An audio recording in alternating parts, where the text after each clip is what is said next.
नमस्कार मैत्रिणींनो, स्वागत आहे तुमचं माझ्या चंद्रकला अन्नपूर्णा किचनमध्ये. नवीन असेल तर माझ्या चॅनलला सबस्क्राईब करा, व्हिडिओला लाईक करा, कमेंट करा आणि शेअर करा.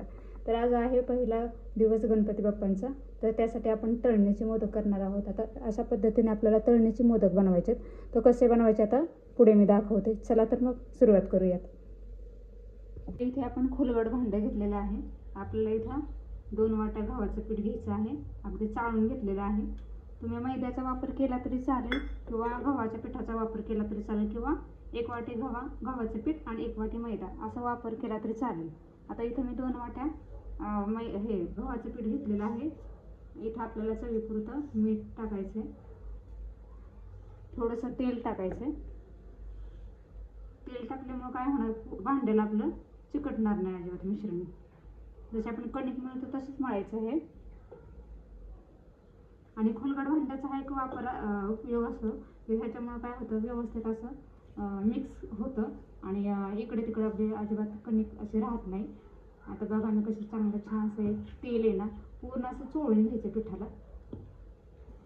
मीठ आणि तेल असं परफेक्ट असं सगळं चोळून घ्यायचं पूर्ण.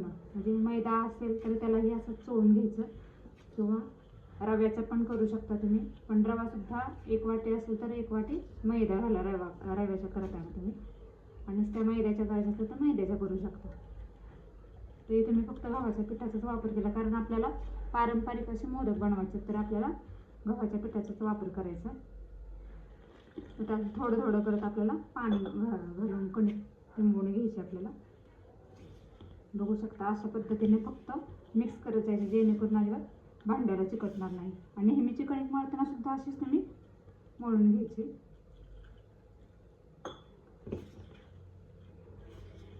अशा पद्धतीने छान असं मळून घ्यायचं आपल्याला.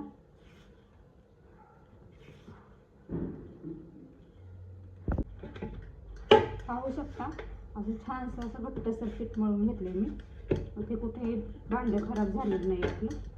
अशा पद्धतीने हा घट्ट गोळा तयार करून घेऊन छानसं 10-15 मिनिटासाठी आपण सारण करेपर्यंत आपण झाकून ठेवूयात त्याला. आज गणपती बाप्पांचा पहिला दिवस, त्याच्यामुळे तळणीचे मोदक हे झालेच पाहिजेत. म्हणून आज मी म्हटलं चला आपल्या तुमच्याशी तळणीच्या मोदकांची रेसिपी शेअर करावी. आता याला आपण झाकून ठेवूयात.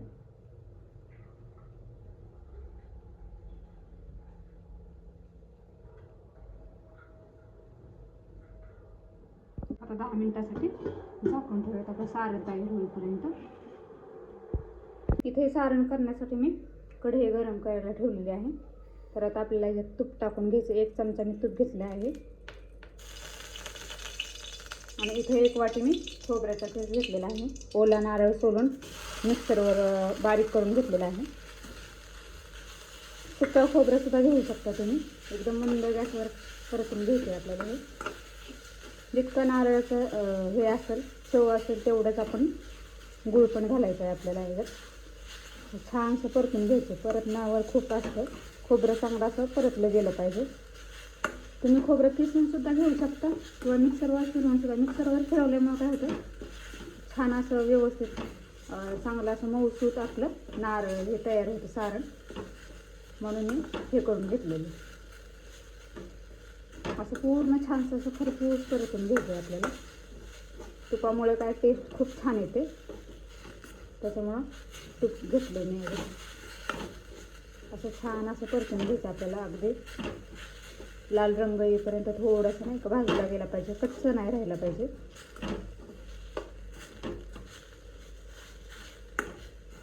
असं पसरून घ्यायचं जेणेकरून पूर्णपणे सगळीकडं भाजलं जाईल. आपलं सारण तयार होत भाजलं जाईल.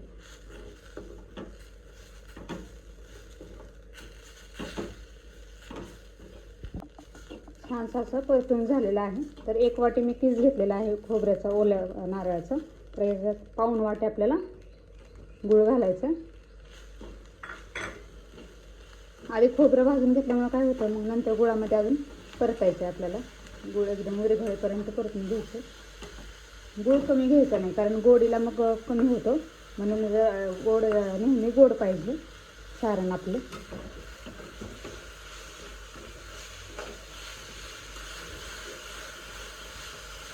सतत हलवत राहायचं जेणेकरून खाली लागलं नाही पाहिजे.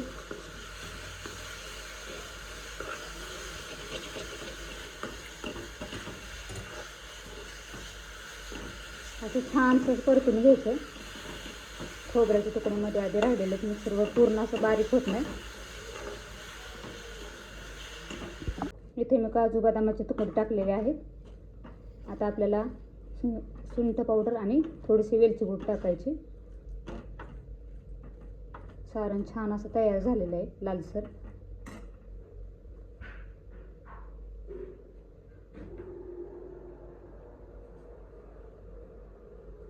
यात जाणार आहे आपले वेलदोडा पावडर.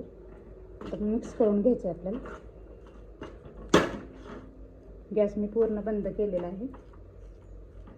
असं लालसर होईपर्यंत परतून घ्यायचं, म्हणजे छान रंग आलेला आहे बघा. तर असं करून घ्यायचं सारण कधीही करताना. तर आता आपण पुढच्या कृतीकडे वळूयात. तोपर्यंत थंड व्हायला ठेवूयात सारण. एका दुसऱ्या भांड्यात आपण टाकून घेऊया, कारण ह्याच्यात असं कडकच होईल, म्हणून आपण दुसऱ्या भांड्यात करायचं, काढून घ्यायचं आहे आपल्याला. आता याच्यात मी थोडंसं जायफळ किसून घालणार आहे. आपण बदाम आणि काजूचे तुकडे घातलेले, जायफळामुळे जरा छान लागतं, म्हणून आपल्याला थोडंसं जायफळ किसून घालायचं. अगदी पूर्ण मिक्स करून घ्यायचं आहे.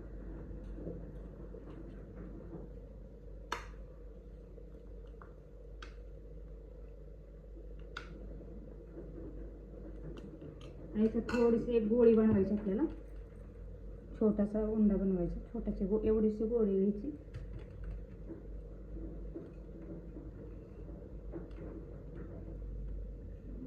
अगदी हलक्या हाताने असा गोल काढायचा, किंवा अशी मोठी पोळी केली तरी चालेल, आणि मग आपण कट करायचं. पण हे असं एकसारखं असं तयार होतं म्हणून.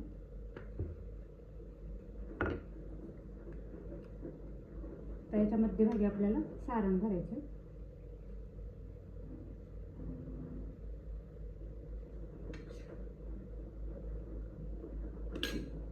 तर अशा एकदम असं खालून हे करायचं, कळ्या पडायच्या ह्याच्या एकदम खालून घ्यायच्या, म्हणजे असं छान अशा तयार होतात. आणि खूप होतात, त्याच्यामुळं करताना असं नेहमी एकदम खालून तळातून घ्यायची, जवळजवळ घ्यायची शक्यतो. असं मध्ये प्रेस करायचं आणि असं थोडंसं अगदी असं करत करत आपल्याला वर घ्यायचं आहे खेचून.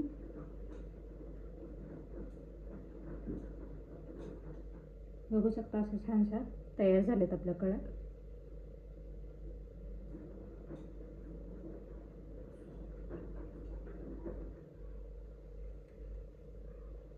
अशा पद्धतीने आपण सगळ्या अशा मोदकाच्या कळ्या करून घेऊयात. असा तयार झाला आपला मोठा असा छानसा मोदक. तर असा करून घेऊयात सगळ्या.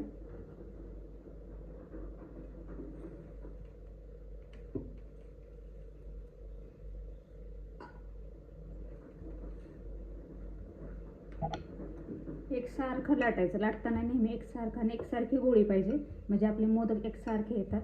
म्हणून एकदम असं एकच गोळी घ्यायची आणि व्यवस्थित एकच राऊंड, म्हणजे त्याचा द्यायचा आकार, जेणेकरून व्यवस्थित मोदक एकसारखे येतील. खूप पातळ पण लाटायचं नाही, खूप जाड पण लाटायचं नाही.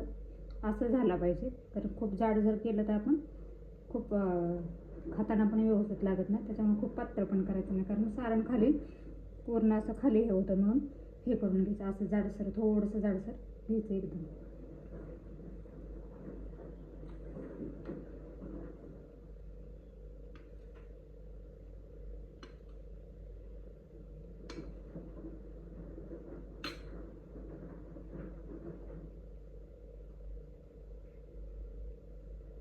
अशा पद्धतीने छान असं करून घ्यायचं. हे गव्हाच्या पिठाचं असल्यामुळे जरा वेगळ्या पद्धतीत येतात, कारण वातावरण ढगाळ असलं की पीठ एकदम हे होतं, आपलं सैलसर होतं.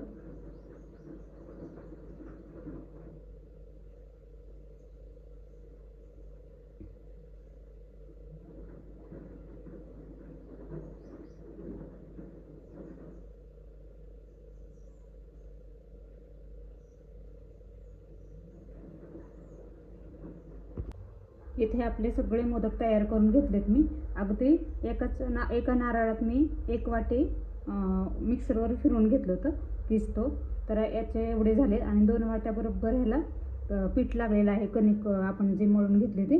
तर आता आपण तळून घेऊयात. एकसारखे व्यवस्थित झालेत, एकसारखे गोळी एकसारखी केली, एकसारखी लाटली की व्यवस्थित एवढे होतात मोदक. तर चला आपण आता तळून घेऊयात. हे मी कढई गरम करायला ठेवलेली आहे. तर अगदी खुलगट आणि छोटीशी कढई घ्यायची. जे काही तळण करणार असतात ना, तर एकदम अशी छोटीशी घ्यायची, म्हणजे तेल पण कमी लागतं आणि आपले कुठलेही पदार्थ आपले तळले जातात. तर आता पहिल्यांदा आपण सोडूयात, एक एक करत असं सोडूयात. खूप गरम नाही केलेलं, तेल खूप गरम करायचं नाही, कारण आपले करपण्याची शक्यता असते, म्हणून खूप गरम करायचं नाही आपल्याला.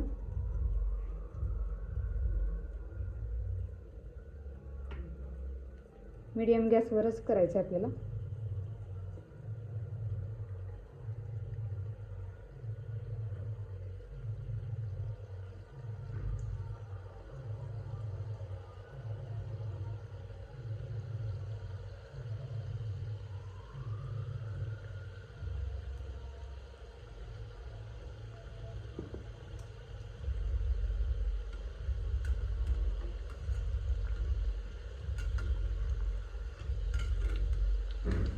व्यवस्थित तळले जातात, म्हणून खूप गरम करायचं नाही तेल.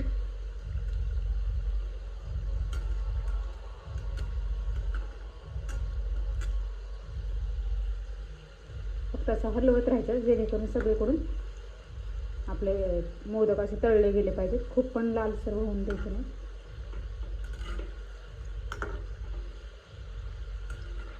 आता छानसे कलर छान आलेला आहे, मस्त असे तळले गेले सगळीकडून. तर आता काढून घेऊयात आपण.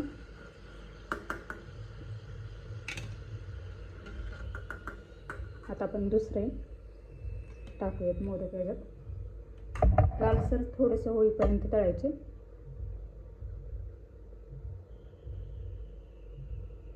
असं मध्यभागी बरोबर परफेक्ट सोडायचं.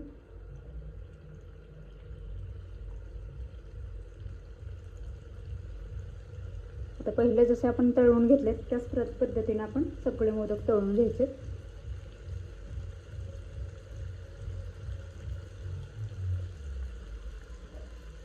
अगदी पहिल्या दिवशी गणपती बाप्पा आले की आपण नेहमी पारंपरिक जो पदार्थ आहे तो म्हणजे तळणीचे मोदक. तळून घ्यायचे, उकडूनही घेऊ शकता तुम्ही. कोणाला उकडून आवडतं तर उकडून सुद्धा घेऊ शकता.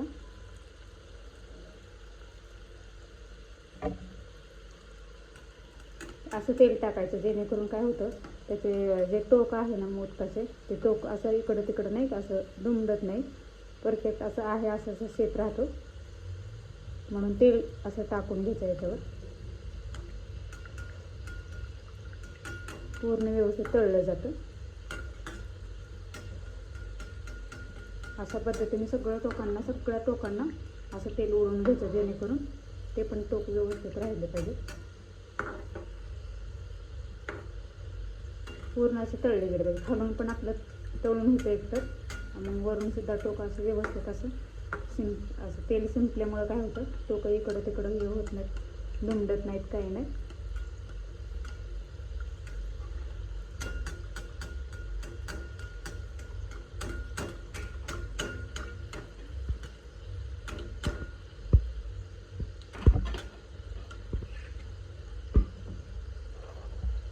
तयार आहे आपली तळणीचे मोदक. तर तुम्हीही करताय ना, नक्की करा या गणपतीच्या दिवसामध्ये.